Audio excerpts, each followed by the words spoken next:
Hi again, everybody. In this video, we're going to go ahead and give a listen to one of the pieces in the Type 4 Sonata packet. This is the one that you'll find it in the packet, even though I don't go through an example of it on the handout. I'd recommend watching this video after you've worked your way through that handout, particularly the Beethoven example, because this one's going to be a little more complicated. But as you're watching this video, have the score of this piece, the Mozart B-flat Rondo. It's K333. And I'm going to take you through the different components of a Type 4 sonata, just showing you, reminding you what happens in each of the rotations along the way. So rotation 1 is going to be a standard exposition.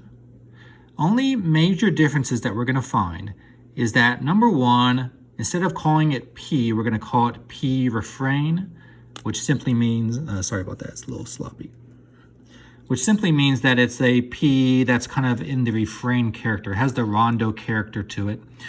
Everything else is going to go essentially according to plan. I will warn you that this piece does not have a very strongly articulated medial caesura, but it's sort of implied around here.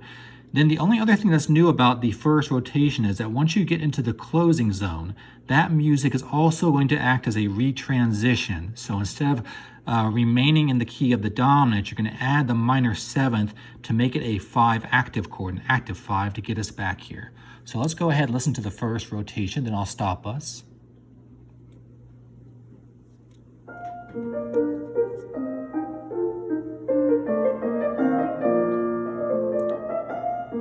So notice the more popular character of the P theme.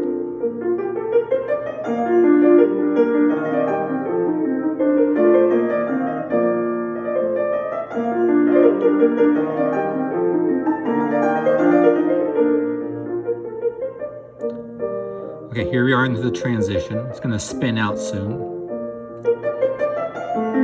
Starting to modulate. Okay, medial caesura, then S picks up. So we're in the key of the dominant.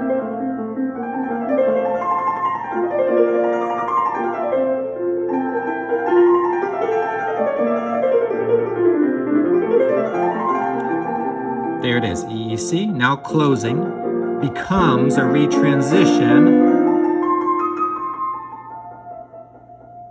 And then we're back at the refrain. All right, so that all is very, very standard for a Type 4 sonata. It all happened pretty fast, though. All right, now rotation 2. Remember, every single rotation in a Type 4 sonata is going to start with the P refrain, always in the tonic key. Notice how each P refrain is always going to be in the tonic key.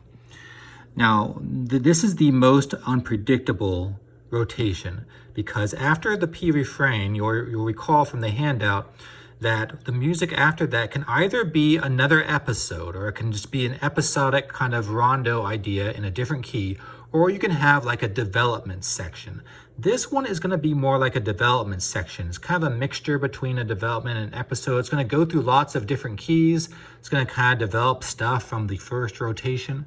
So this is going to be one that tends to lean a little more towards the sonata idea, because this middle rotation has something very similar to a development section in it. It's very unstable. Okay, and I think another thing that's kind of unique about this is that you get the same transition again, which is actually kind of surprising. Anyway, here we go, rotation 2.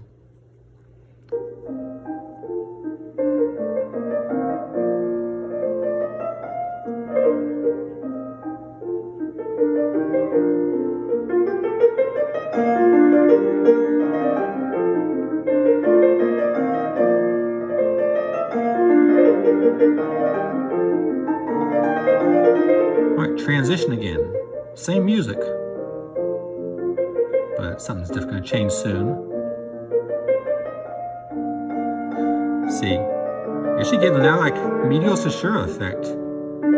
Then we get P in 6, the key of 6, or G minor, so developmental.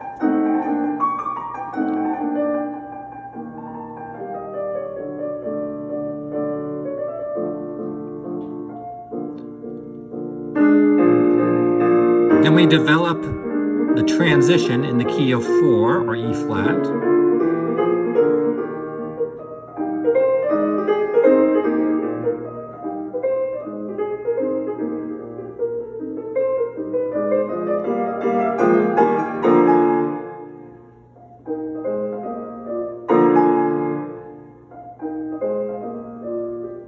we get P again in the key of 2. This is going to be the retransition. It's kind of gradually move us back here.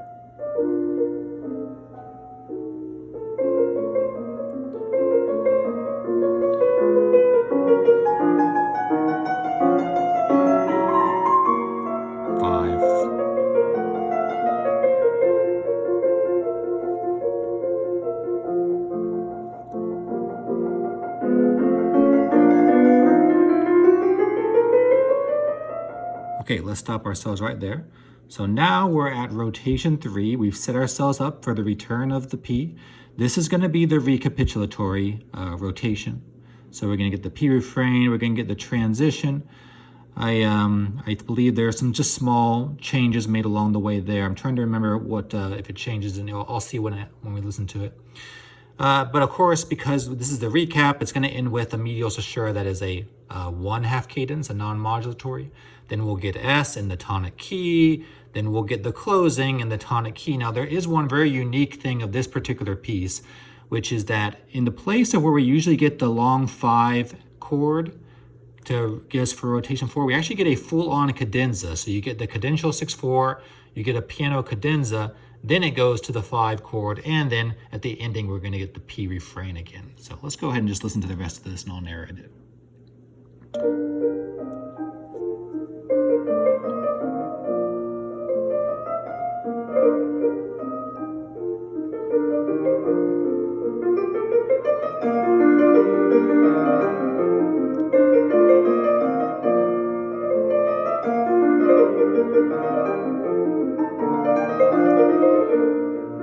Same transition again, but it's going to be altered.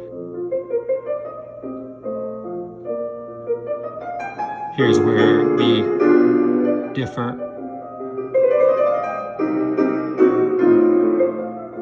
To avoid the modulation.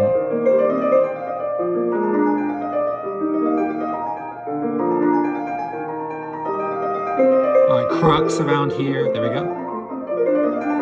No, wait, not yet. There it is. And now S in the tonic key.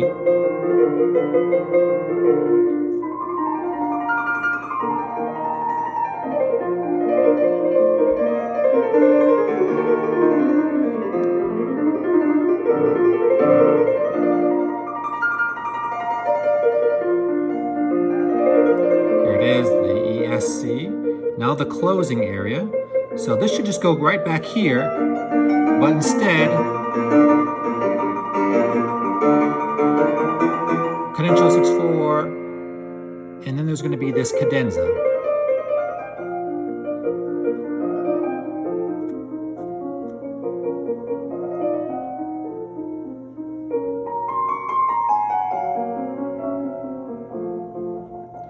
So again, this is not something that we usually get. This is a unique aspect of this piece.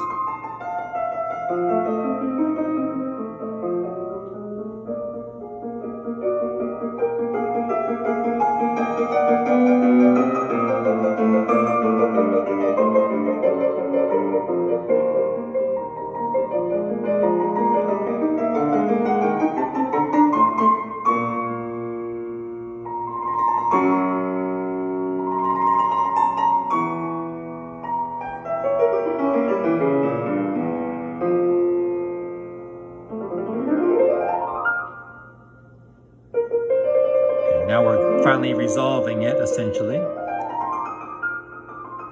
And then when the last P is going to be the coda rotation. So we just get P back in the tonic, and coda-like stuff will happen.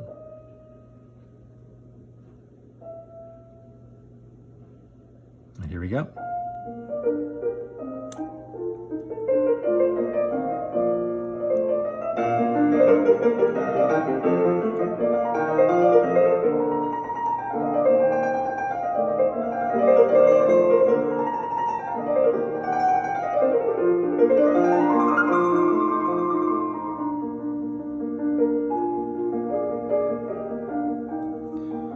This music is very much like a coda.